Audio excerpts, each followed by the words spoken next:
Hello mga ka-hacks! Hanap mo ba ay dessert na guilt-free?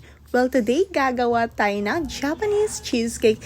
Unang gawin, i-melt lang natin ang ating 160 grams of cream cheese at haluan natin ito ng 100 grams of all-purpose cream. At para madali mag-melt, ipatong nyo ito sa bowl na may mainit na tubig. Then, ihalo na natin ang ating 3 eggs. I-separate lang natin ang egg white from egg yolks. Diretso ko nang nilagay yung egg yolk sa ating cream cheese mixture kanina. At naka-separate bowl naman yung ating egg whites and make sure na walang nahalong eggshell or yolk sa ating mirang mixture. I-mix lang natin ito at lagyan na natin ng low-carb approved na sweetener. And in this recipe, I use this golden brown monk fruit.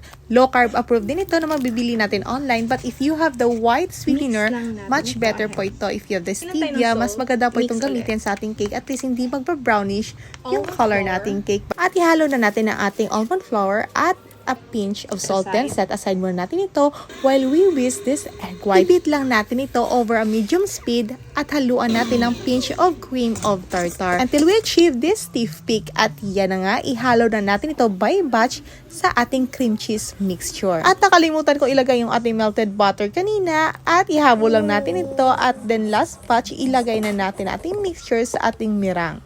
So, here we go guys. By batch pa rin yung ating paglagay at ihalo natin itong mabuti until mag-blend in na itong ating mirang sa ating mixture. Yan! So, here we go. Ready to bake na guys. So, ilalagay na natin ito sa ating round pan. So, I'm using here the 6 inches aluminum container. Itap lang natin ito to release the bubbles. At yan, i-bake na natin ito using this water bath and bake over 180 degree for 30 minutes. At narito ang full recipe ng ating Japanese cheesecake.